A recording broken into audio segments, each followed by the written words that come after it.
On April 13th, 2025, nearly 3 years after I started properly watching anime, I hit 100 total days of anime watched. And no, I haven't watched My Little Sister Can't Be This Cute.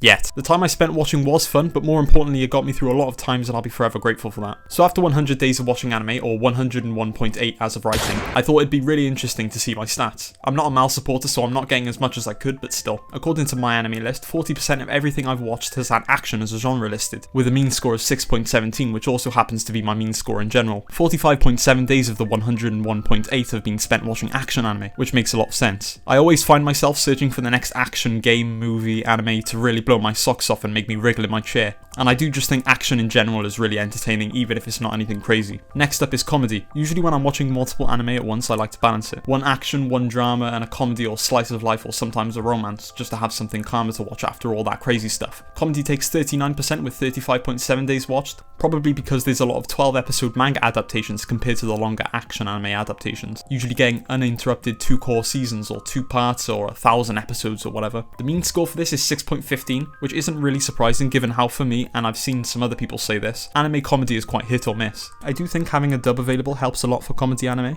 especially when the dub is good, obviously. Just one stick, right? Looking at it again, it says add some melted butter. It does! Oh no! Let's put the whole bowl in the microwave. Good save! Guys, wait. Ido, why is it glowing? That's a metal bowl.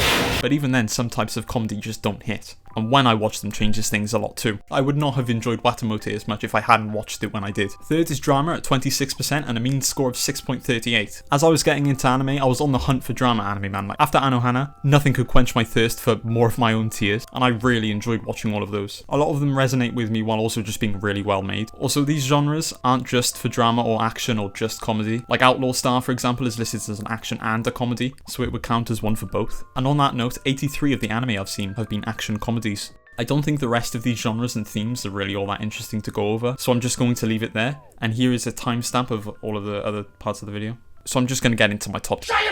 At number 10 is Black Lagoon, and man, the first time I watched this, holy shit.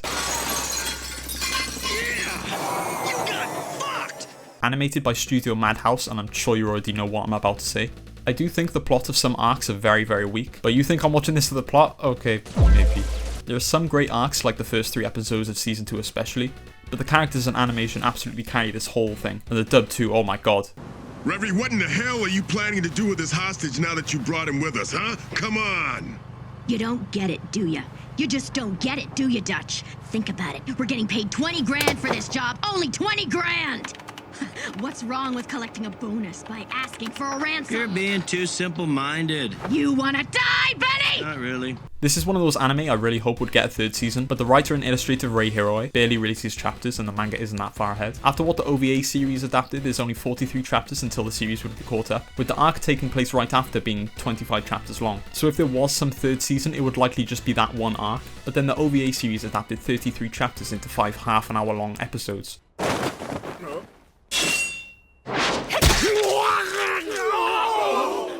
So they could just do that again. I did read the manga right after finishing everything, but I stopped at chapter 101 right after the end of the next arc. So only 18 chapters and then I'm caught up with everything, which maybe I'll go back to it soon, but right now I'd rather wait until this new arc is done or there's word of the series ending very soon. The Disappearance of Haruhi Suzumiya is an absolutely amazing film that only got on my top 10 after rewatching it. Without spoiling it, it's the sequel film to the first 2 seasons of hit anime series based on hit light novel The Melancholy of Haruhi Suzumiya. The first 2 seasons are mostly random hijinks and stuff, but this movie is where things really get real. My first time around, it was mostly just shocking to watch. Like, holy crap, all of these twists, and oh my god, there's John Cena! A year later, which the first time I watched the series was Christmas time, so the Christmas after, I rewatched both seasons 1, 2, and Disappearance. Knowing everything that happened really allowed me to get absorbed in the film's atmosphere and appreciate all the little details, while also gaining a new perspective on the story. It's thrilling, emotional, and also boring.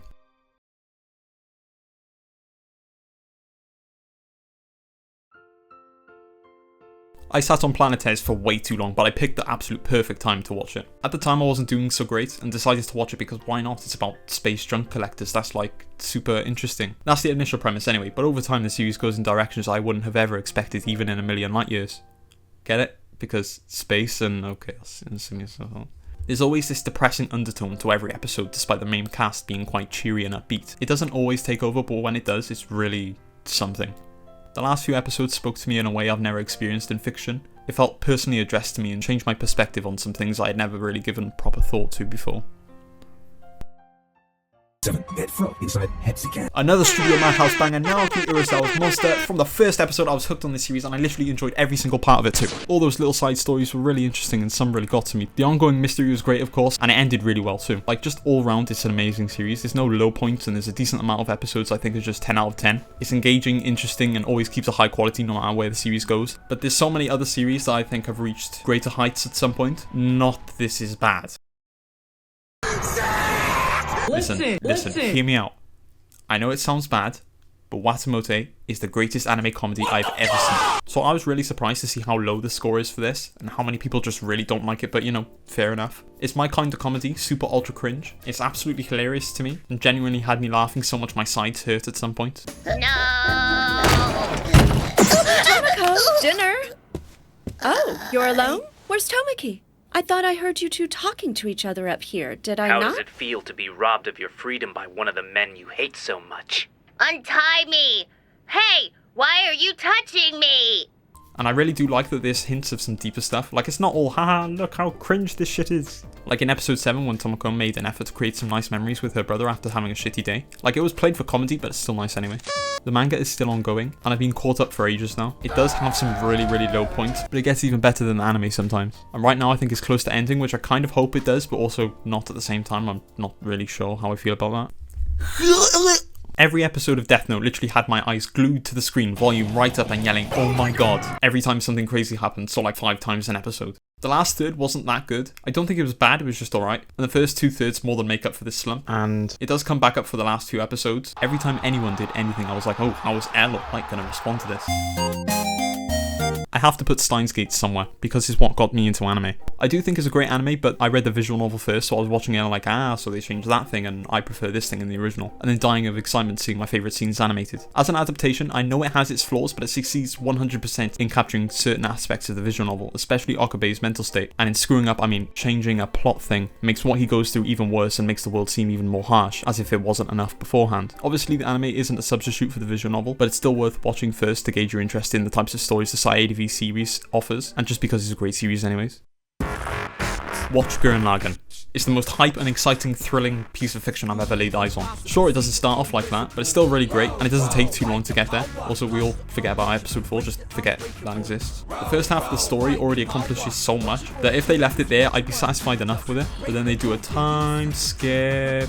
I do think all of the hype and steam was lost, but it builds back up in like 2 episodes and then goes higher, and higher, and higher, and then ends at like a 9,000 on the scale of 1 to 10. Neon Genesis Evangelion is what cemented my love for anime. Some of the things it deals with really dug deeper, and aside from that, it's just a great series. Who would have guessed? And the music too. Sometimes I just have random tracks stuck in my head that aren't the opening. And about the ending for the series, I liked it. I'm kind of joining End of Eva in with this here, but for the original series, I thought that it was a good ending. And then after watching End of Evangelion, I had this moment. Huge spoilers for Evangelion right now, so skip here if you don't want that.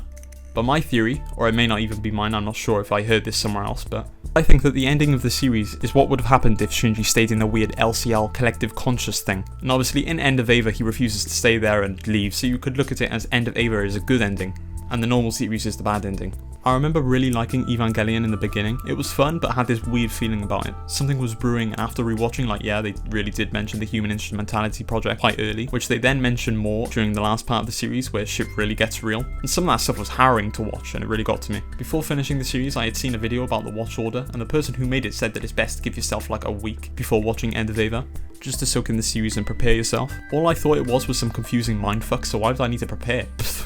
And then I finished the series and took his advice. I waited 5 days, and throughout that time I just couldn't get Evangelion out of my head. It was a phenomenal series, and at this point nothing had ever affected me like that before, so I was excited to watch End of Eva, but also really anxious. And so the night came where I was going to watch it. I watched Death True 2 right before, just in case I forgot any little details and as a refresher, but it's really shit at being a recap film. Throughout it I was just getting more and more anxious, to the point that I was shaking a bit as the film ended. Then I started End of Evangelion. For the first portion I was still really anxious, although slowly calming down, and then A level 2 alert is in effect. Talk to me, Hyuga. Tokyo 2 is launched special order A-801. A level 2 What's that supposed to mean? NERV's legal protection and jurisdiction have been revoked. Command has been transferred to the Japanese government. The tension that had been rising for those first 8 minutes had finally boiled over, and this has to be the most intense scene I have ever witnessed in any piece of media. What I felt as shit hit the fan was just intense, and this feeling continued to grow as the shootout began, and things just kept getting crazier and crazier. My anxiety started to come back, and the film gradually got more and more terrifying. I thought that after the end of the series, surely things couldn't get worse than this, right?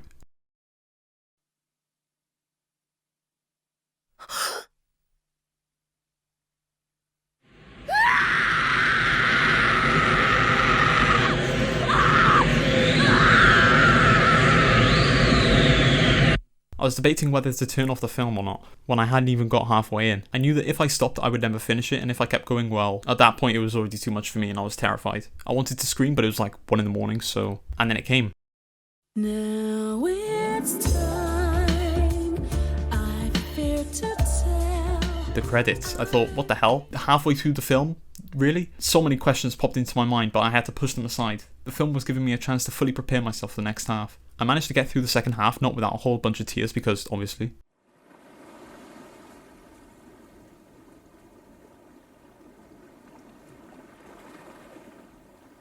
And then the film actually ended. With tears streaming down my face, I sat in the darkness and stared at one of the blank walls in my room for about 15 minutes. I was sad, scared, worried, and most of all confused, like what the hell actually happened. I decided to go to sleep right after this, and just think about everything in the morning, because I was absolutely knackered after the whole experience. The next morning I had this lingering anxiety, and anytime I saw anything Evangelion I'd get a sharp pain in my head and I'd get even more anxious than before. Over the next few days this feeling subsided and so did the anxiety, but I now had this feeling that I needed to watch it again. I need to understand this film. While what I felt couldn't ever be called good, I had never had a piece of fiction ever make me feel like that. So over the next month I proceeded to watch the film 2 more times. Even now, nearly 3 years later, I'll never forget my experience with Evangelion. Side thing, I really enjoyed the rebuild films, although there are some major issues that frustrate me, and seeing 3.0 plus 1.0 in the cinema was crazy. It's such a good time. Get your tissues ready, no not for now. Anohana is the greatest anime I have ever seen, with an asterisk. I watched it right as I was getting into anime, and it was what made me want more. I had started it right after finishing Steins Gate, and got through it in barely any time at all. While watching it, I kept thinking, will I watch more anime after this? Will I finally get into anime after all these years? And I must have gotten about halfway. The series had already proved itself to me in the first episode, but it just kept delivering blow after blow, and it was still delivering even greater highs halfway through, and that was when I knew, I'm in. After all these years of never being able to get into anime for one reason or another, I had finally found my way in, and at this point I wasn't going to let that chance slip away from me. After finishing, I kept watching more and more, finding ones similar and complete opposites too. I cried to every single episode of Anohana except for like 1 or 2 because I was in a good mood that day and it was harder to bring me down. I remember timing whenever I'd watch it to when it was me in the house so I can fully get into it. It was the start of summer too, which fit the series quite well. I'd be watching with a fan on me and then it'd sting when I cry. And about that asterisk, since first watching I've thought to myself, would I still think it's a 10 out of 10 if I rewatched it now? That actually happened with Angel Beats. In my pursuit of another Anohana, I watched it not long after and I thought it was amazing. It was in my top 5 for nearly a year until I rewatched it. I still thought it was enjoyable but not a 9 out of 10 or anything. So I changed my rating and it was gone from my top 5 or even top 10. Now before I continue, there is one common thread amongst the anime in my top 10, and that is that I've watched them dubbed first. Personally, I can't say I have a strong preference for either. If I've heard the dub is bad, then I'll go subbed. If a voice actor I like is in the dub, well, I'll give it a try. If I don't like it, well, subbed is always there for me, so no worries, I'll just swap to that. I get not wanting to watch things dubbed. Like, I don't like watching live action films dubbed most of the time, but I'll never understand a genuine hate towards people who watch dubbed. Like, just watch whichever one you'd rather. With comedy anime, I'd rather hear the jokes than read them. Once you survive my training, then and only then will you become a weapon. Until that time, you lowly maggots are nothing but a bunch of suckers. You fags would be better off in a corner beating your meat. The best part of you ran down the crack of your mama's ass and ended up as a brown stain on the mattress. Quit dragging your feet, you quitters. One whimper and I will unscrew your head and shove it down your neck. That ball is your only girlfriend. You don't need a Mary Jane rotten crotch with a large backside. Think of your ball as a wet and it as hard as you can. And with some other series, the Japanese performances just cannot be matched, they're that great, so I'll watch it subbed. On rewatches, I usually like to shake it up and go for whichever one I haven't seen yet. Like I watched Vinland Saga subbed first, then dubbed when I rewatched it. So for the most obscure, I've decided to exclude ONAs, commercials and specials along with that happy sciencing that Kyoto Animation animated, so that leaves me with Psychic Force. I absolutely hated this and could not get past the first of only 2 episodes. Animated by Triangle staff, the OVA takes place in America. It focuses on the main character, Burn Griffith, which is a great thing, and his friendship with Keith...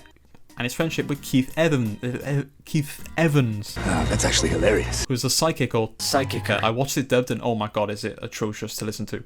May I help you? Hey! What are you doing? What do you want? Who are you? Get out of our house. I'm calling the police.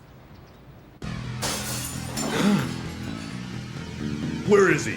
Where's Keith Evans? Mom! What do you think you're doing, huh? Billy! Damn it, let it Ew, what are you guys up to, huh? Billy!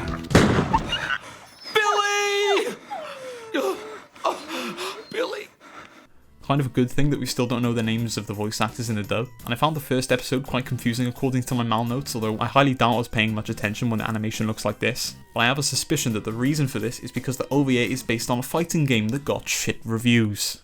For my Ultra Copium pick, also known as the hoping for a continuation category, I'm torn between Haruhi Suzumiya Season 3 and Kaiji Season 3. I'd love to see Haruhi Season 3, but I'll probably end up reading the light novels at some point. And Kaiji really deserves a third season, and I don't really think I can ever see myself reading the manga. The second season does end on a good note, and it can just be left there, but I really want to see more of Kaiji digging himself into a hole and then finding some crazy way to get himself out. It's so exciting to watch him try and then finally get somewhere, and the music elevates this feeling tenfold. Done by Taniyuchi Hideki, who also did some of the music in Death Note, every piece of music perfectly captures what the characters are feeling, and it's also really catchy, which I've listened to bits of the soundtrack a decent amount of times, and every time I do, pull back into the scenes they were used in. The first and second seasons only adapt the first two parts of the Kaiji series, with the sixth currently on hiatus, and the seventh part is apparently going to be the final part. Whether or not that is even going to happen seems quite up in the air, at least to me, since Akagi, Fukumoto Nobuyuki's other psychological gambling manga, taken 20 years to finish its last arc, with chapters being published on and off, so I don't really think it will happen, but I hope it will.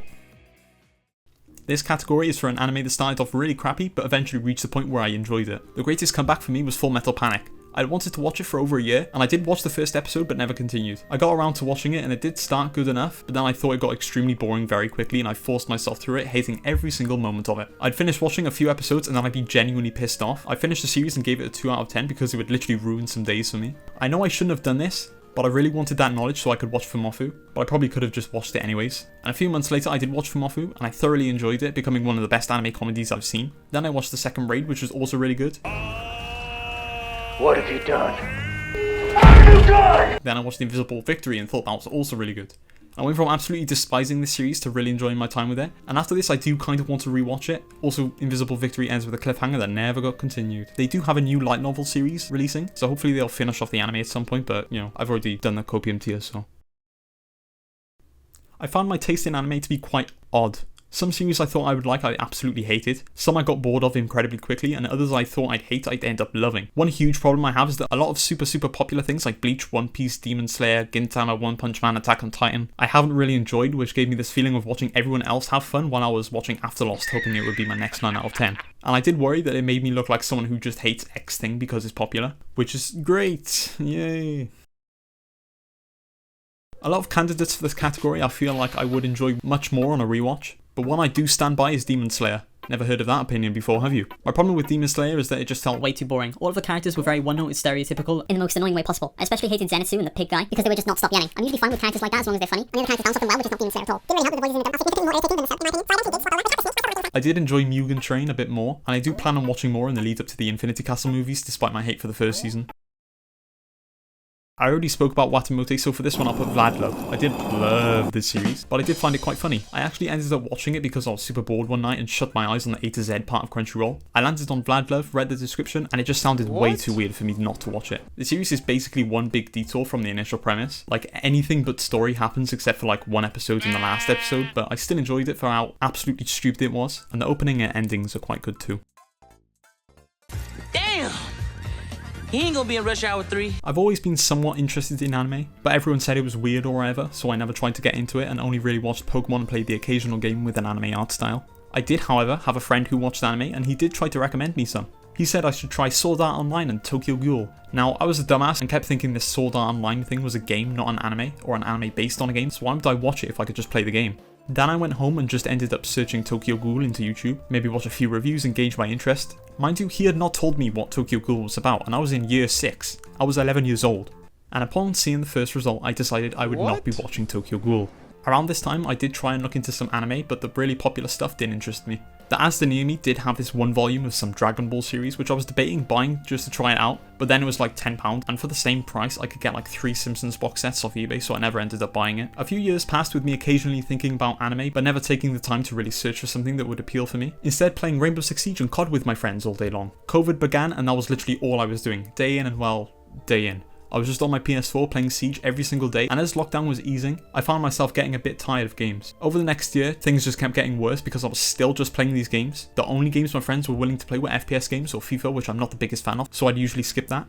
Sure, I did have time to myself, but it came very little, and when I did, I'd have to put my profile offline, and then I'd make like a small bit of progress before playing with my friends again. At this point, I was just doing the same shit over and over again. And sure, I did like FPS games, but my enjoyment of the genre was quickly dying along with my enjoyment of games in general. Until January of 2022, I took a chance on Mirror's Edge, as it was in Game Pass and I'd always seen it, and it blew my mind. I also pulled a muscle in my right middle finger while playing it, and it ached for days, but it was worth it. This game reignited my love for video games and made me want more. At this point, I decided that if I want more games like this, I had to do what I used to do when I was younger, literally just play anything even remotely interesting. When I was in primary school, I'd literally just buy random DS games and try them out, and play random games on other consoles too, which thank God for Games 3 for 2 offers, man. So many great things came out of that.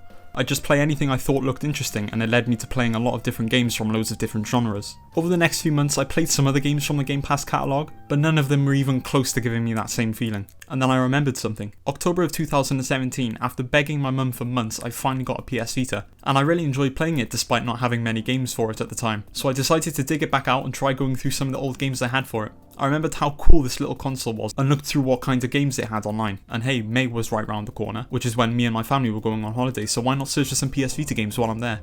Every year we always go to the same place in the countryside and visit the same shops. One of these shops is a retro games shop, which usually has some really great games there. Whenever I go, I'll spend about like £50 on like 7 games, and at least one of them is guaranteed to leave a huge impact on me. So we're in the shop, I'm looking for PS Vita games, and all I can see is FIFA and some camera pet games, so I thought, well, maybe next time. And hey, there's always Kex to go to, so I have one last desperate look, and my family leaves the shop. My brother comes by me and says that we're going, like, now. So I have one last peek to no avail. I walk out of the shop and my mum calls me from about 50 meters away, so obviously I had to catch up to them. I run, and as I look to my left at the glass windows of the shop, looking out for any PS Vita games, what do I spot? A bloody PS Vita game in the window of the shop. Now I'm running quite quickly and I only caught a slight glimpse of the title. It was something like ST letter gate. So when we go back to where we're staying, I search up on my phone Steelgate PS Vita game, because that's the only word I could think of that would fit there. I was under the impression that if it was called Steelgate, it'd be some sort of Fire Emblem like game. So I expected to see that once everything had loaded in.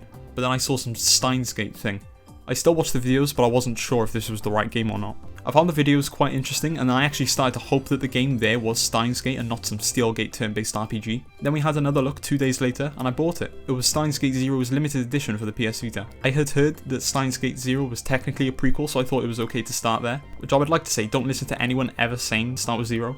I got about half an hour into it and I had no clue what was happening, but the premise of Steins Gate still intrigued me from the description I got a few days prior.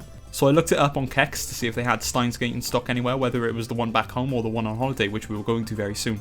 And they had it. They had Steins Gate in the Kex right next to us, so when the time came, I bought it alongside Dynasty Warriors X, which was just okay. I'm not really a big fan of those kinds of games. I started Steins Gate that night, just as I had done with Zero a few nights prior, and when we came home I finished it off in just under 2 weeks. I never thought I'd ever finish and enjoy a game like this as much as I did. And I know it's a visual novel, so whether you can really call it a game or not is really but still. The day we came home too, I signed back into my old Crunchyroll account, which I had used in 2017 to watch a bit of the Ace Attorney anime, and tried searching for those old recommendations from my friend. I tried watching Sword Art Online, and over the next few weeks I got a bit into it, but I really just thought it was alright. Also, side note, it wasn't until July-ish when I started paying for Crunchyroll, so I was watching all of my anime at the time with ads, back when they had those, and now I will forever have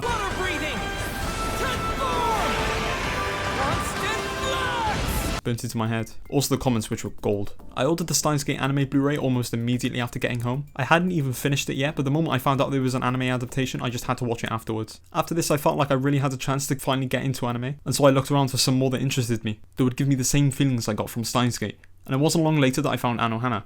At this point, I gave a few anime a try, and some were misses and some were enjoyable enough. But like I said before, Anohana really tore me apart, and it was about halfway that I thought I have to have more. And since then I've went on to watch so many more anime series and found so many I like and enjoy.